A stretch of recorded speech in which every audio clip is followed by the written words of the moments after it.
Hey everyone, how's it going? Thanks so much for tuning in. For today's video, we're going to be taking an in-depth look at the Ferrari GTC4Lusso. In this review, I'm going to do a mashup between the V8 and V12 variants and cover all of the ins and outs. We're going to talk about performance, handling, features, pricing, and so much more. Of course, I'll take them both on thorough drives, and towards the end of the video, I'll get plenty of sound clips. So, without further ado, let's go ahead and start them up and let them run. A special thanks to Foreign Cars Italia Greensboro for allowing this opportunity today. For more information about the dealership, including contact info and current inventory, please feel free to check out their website provided in the description box below. Also, this video is brought to you guys in part by Lexol's two-step cleaning and conditioning swipes, so huge thanks to them for supporting the channel.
The GTC4Lusso is the all-new replacement for the FF.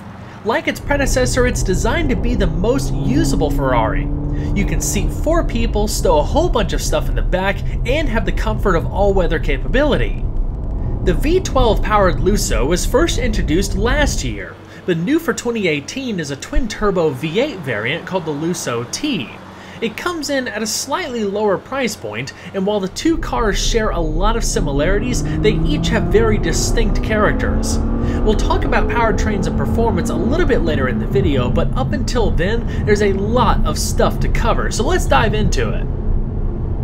From the outside, the Lusso and Lusso T look pretty much identical to one another, but when you start diving a little bit deeper, you'll notice the exhaust tips are different. The overall silhouette maintains that classic shooting brake style seen with the FF, with a focus on improving aerodynamics. The styling was massaged in pretty much every way to create a more impactful design that fits in well alongside the 488 GTB, the new 812 Superfast, and the upcoming Portofino.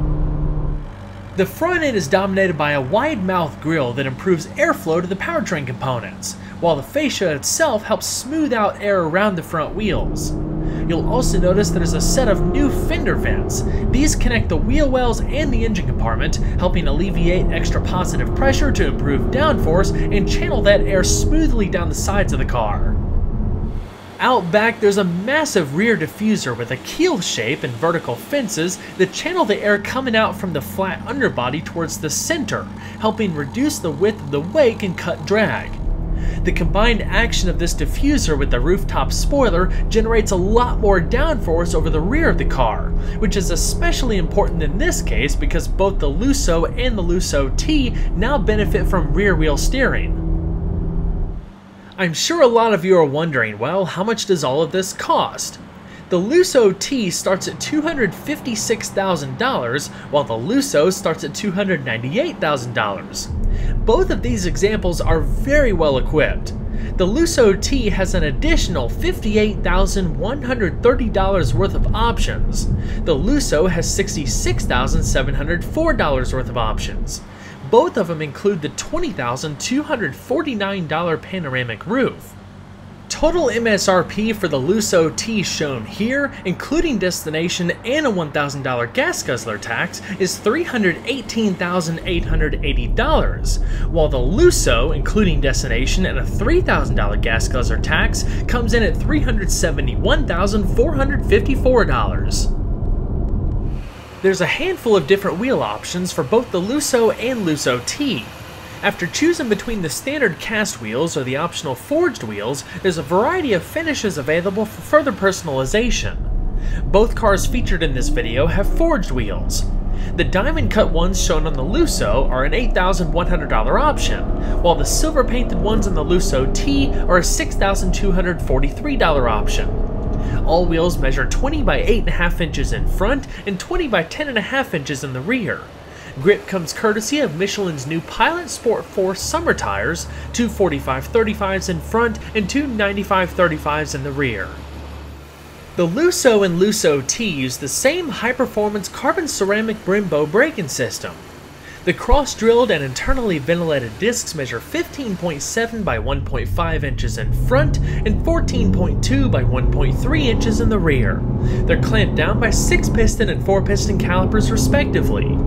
Of course, Ferrari offers a variety of caliper colors to choose from. With this setup, the Lusso is able to stop from 62 miles an hour in just 111 feet. With less weight up front, the Lusso T is even better at 108 feet. The brakes are super responsive even at the tip top of the pedal's travel. In fact, with abrupt liftoff, the calipers become pre-loaded to boost response even further in the event of a panic stop. The sensitivity of it all takes a minute to get used to. The brakes bite hard, so precise inputs are key. ABS and electronic brake force distribution are included. What's up, everyone? If you're anything like me, then you're pretty much on the go all the time, but as you know, the busier you get, the harder it is to keep your ride clean. My friends over at Lexol have taken us busy car people into consideration and just released a brand new product that allows you to keep your leather cleaned and conditioned on the go.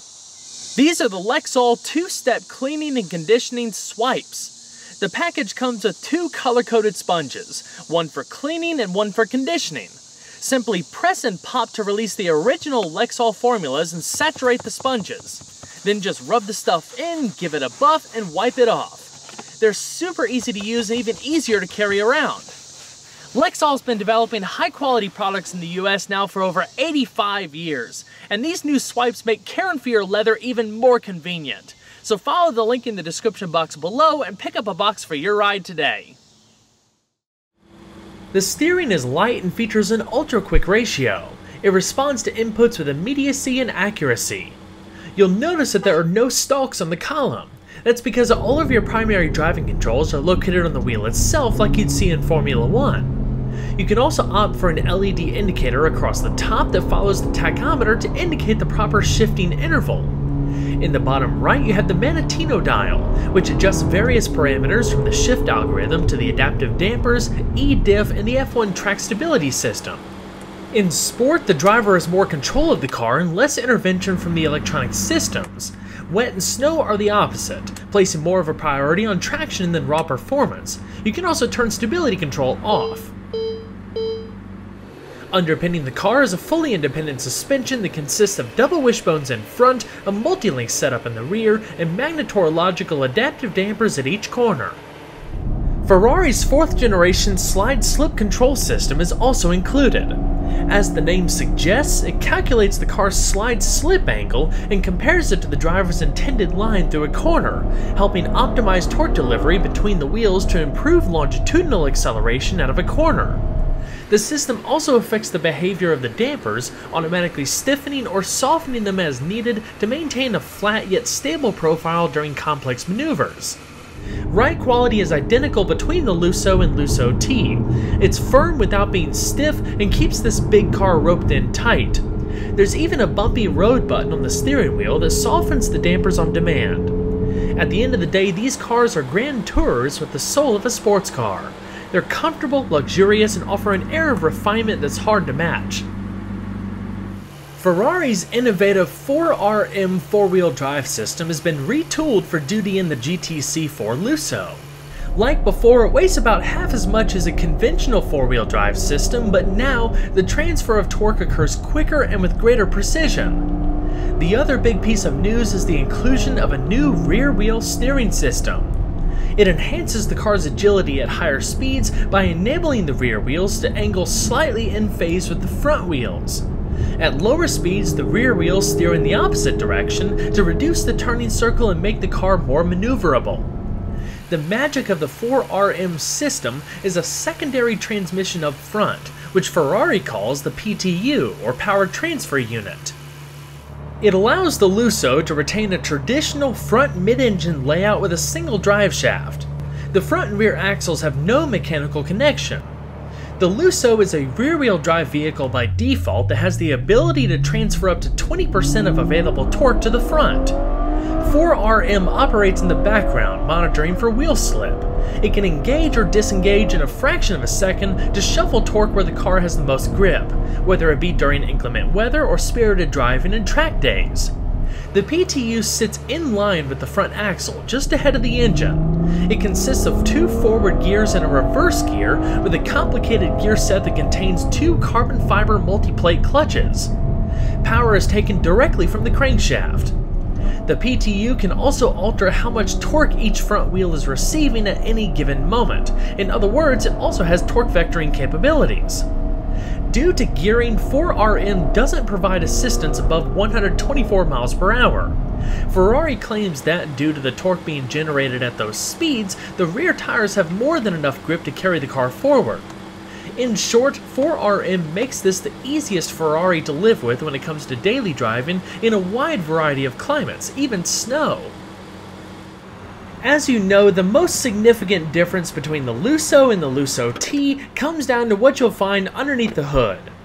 The Lusso is powered by an updated version of the FF's 6.3-liter naturally aspirated V12, while the Lusso T has a modified variant of the 3.9-liter twin-turbocharged V8 that originally debuted in the 488 GTB. Despite their differences, both engines are constructed using aluminum for the blocks and heads and feature dual overhead camshafts, 4 valves per cylinder, dual variable valve timing, and direct fuel injection.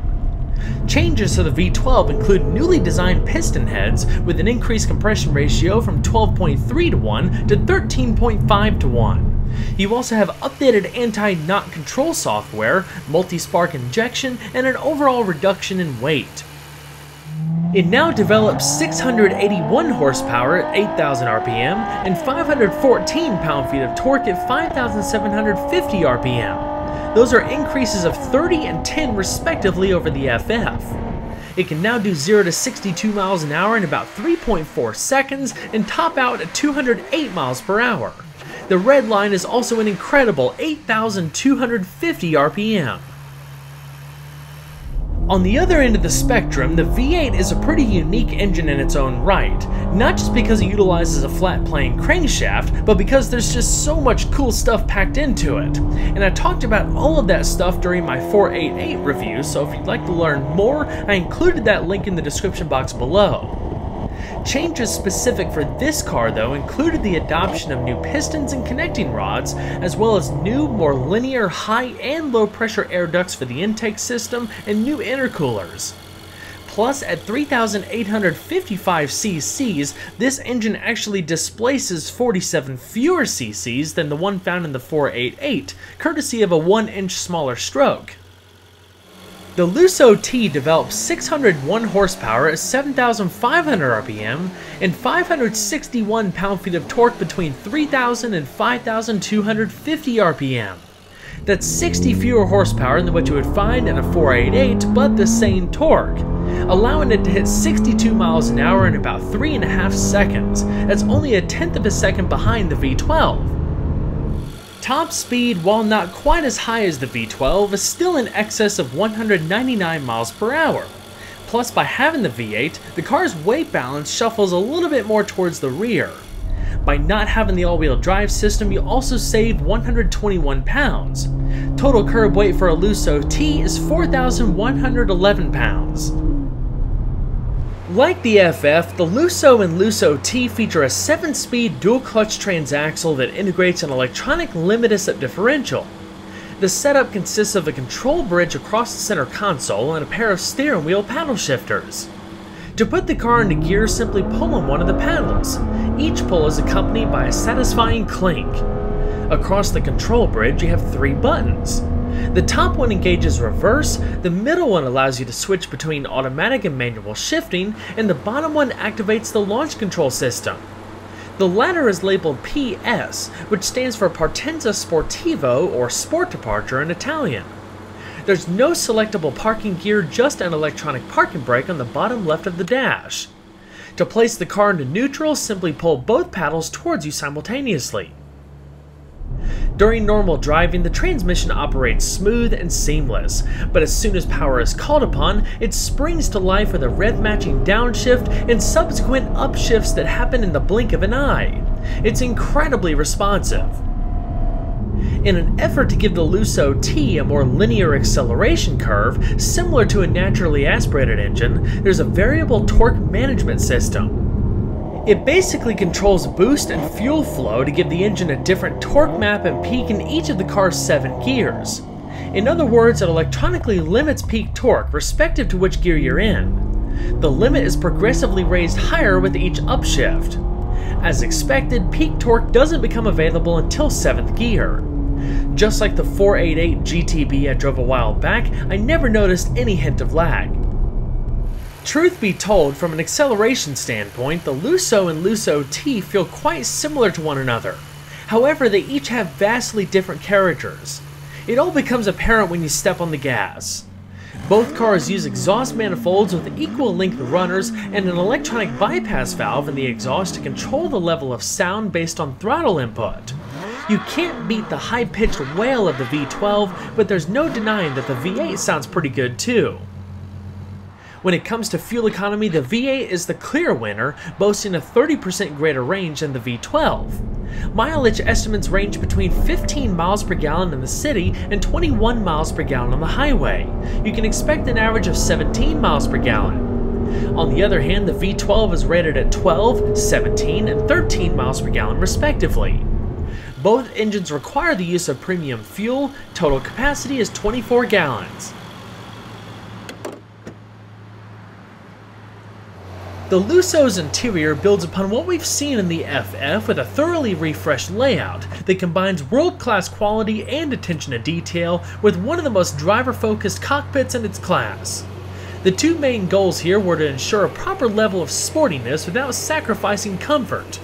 The design combines many of Ferrari's hallmark traits, including a clear separation of the dashboard and central tunnel, the all-encompassing multifunction steering wheel, and the center-mounted control bridge for the transmission. Of course, the meticulous craftsmanship and premium materials are some of the best in the business. You'll be hard-pressed to find any exposed plastic, as the majority of the interior is wrapped in supple leather. Plus, everything is up for customization, from leathers to colors, finishers, and more. If you've never checked out Ferrari's online configurator, I highly suggest doing so. It's quite fun. The seats offer a myriad of adjustments. In addition to all the standard type stuff like sliding height and recline, you also have 4-way adjustable lumbar and adjustable upper and lower lateral bolsters. You also have 3-person memory settings for both the driver and passenger. The Lusso and Lusso T are actually offered with 3 different seat styles, including the diamond quilting option shown on this example. The seats are firm but very supportive. The steering wheel is adjustable for both tilt and reach, and the headrests are fixed. Heated front seats are standard, while ventilated seats are optional. One area that I always thought the FF was lacking in was infotainment, because it's such a critical element to any vehicle nowadays. That is no longer an issue for this car because you have a brand new high-definition capacitive touch 10.25-inch widescreen display. It comes with pretty much every feature you would expect, from navigation and Bluetooth to satellite radio, HD radio, voice recognition, even a built-in hard drive that can be expanded out to 128 gigabytes of capacity. The system really is quite intuitive. They did a good job organizing everything because even though there's a lot of features packed in, it's never overly complicated. As you can see too, scrolling through all the different menus, the system is very responsive. You can also use the dial right beneath the screen to make selections. Like before, there's 2 different audio systems, including a powerful surround sound system. Apple CarPlay is also available. It's an expensive option, but an option nonetheless. The electronic automatic climate control system is all new, featuring independent adjustments for temperature and zone. Fan speed is in the middle. What's neat about this setup is that when you turn the system on, the top vent automatically opens up. It's also worth noting just how nice the vents feel when you're moving them around, very smooth and fluid in their operation. Ferrari claims this new climate control system operates 25% quieter than the one in the FF. It also reaches desired temperatures 25% faster. While I'm always someone who's going to appreciate a nice set of analog controls, one of the benefits of this new infotainment system is the ability to operate the entire climate control system from it, not to mention the controls for the heated and optional ventilated seats. When it comes to safety, Ferrari leans a little bit more towards the traditional end of the spectrum. You don't have any of these driver assistance technologies that have just been sweeping the automotive industry lately. You have dual-stage front airbags and door-mounted side airbags, plus an inherently strong structure. Being that this is the practical Ferrari, you do have a lot of storage space throughout the cabin. There's adjustable cup holders in the center console, a good amount of space towards the rear with illumination and a power outlet, even a little spot to put your key fob. There's an electrically operated glove box and big door pockets. The instrument cluster is similar to a lot of Ferraris nowadays. You have two digital screens flanking an analog tachometer. The one on the left packs a very comprehensive driver information system. The passenger display is one of my favorite features. It spans 8.8 inches and offers high-definition graphics and touch capabilities. The FF also had something similar, but this one shows more than just performance data and vehicle information. The passenger is able to select music or even change the audio source when the central screen is in use. On top of that, when the navigation system is active, you can select new points of interest and automatically add them to the current route. It's a neat system to say the least that allows the passenger to be more involved in the drive. Climbing into the back seat isn't all that different from a traditional coupe. You're going to have to duck your head in, but honestly there's no special skills needed. Once you tip the backrest forward, the entire seat assembly will automatically slide up. Once you're in and seated, just pull the backrest towards you. The seat will begin moving back to its original position, but if it comes too close to your knees, the seat will automatically detect that and go up ever so slightly just to give you some extra breathing room. Of course, one of the hallmarks of the FF was its ability to sit 4 adults comfortably, not to mention have enough luggage space for everybody, but I'll talk about that in just a moment. There's been some important updates for this car to make it even more accommodating. Overall wheelbase length has not changed, but with repackaging the interior, Ferrari's actually been able to give rear seat occupants a little bit more legroom. Now, it's hard to get around the fact that it's still a relatively tight space back there, but speaking from experience, I'm 5'10", and there was still a good amount of space left over. You just don't have a whole lot of wiggle room with that big central tunnel. That being said, when you are sitting back there, it's a nice place to be. The seats are comfortable, you have plenty of storage across the console, and adjustable air vents. When it comes to cargo space, the GTC4Lusso and Lusso T are pretty much identical to the FF. There's a full power liftgate that comes as standard equipment, and you have 16 cubic feet worth of space behind the rear seat. However, if you wanted to fold the seat down entirely, you have up to 28.3 cubic feet. The seat is actually split up into 3 sections, so depending on if you actually had to carry passengers, you can fold down one section, you can fold down 2/3 of it to still be able to sit one person back there. Otherwise, you can actually just fold down the middle section and load up skinnier items like skis. There's some cargo hooks to help secure loose items, and a roadside assistance kit with a tire inflator underneath the trunk floor. One thing that I find really cool back here though is the plaque that's affixed to the liftgate. It lists out all of the personalization specifications for the vehicle. Alright, let's go ahead and finish off this video with some sound clips. I'm going to compare the V8 and the V12, some different angles inside and out on the road, but you're going to want to keep an eye out and make sure that notification bell is selected because I am going to be doing a dedicated sound video on this car, again comparing the V8 and the V12, but far more in depth. With more angles, more driving, and even a rev battle portion. It's going to be really cool and you're not going to want to miss it.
Well everyone, I hope you enjoyed the in-depth look at the Ferrari GTC4Lusso. Be sure to stay tuned next time, leave a like and subscribe today. There's always a lot more where that came from. Take care everyone.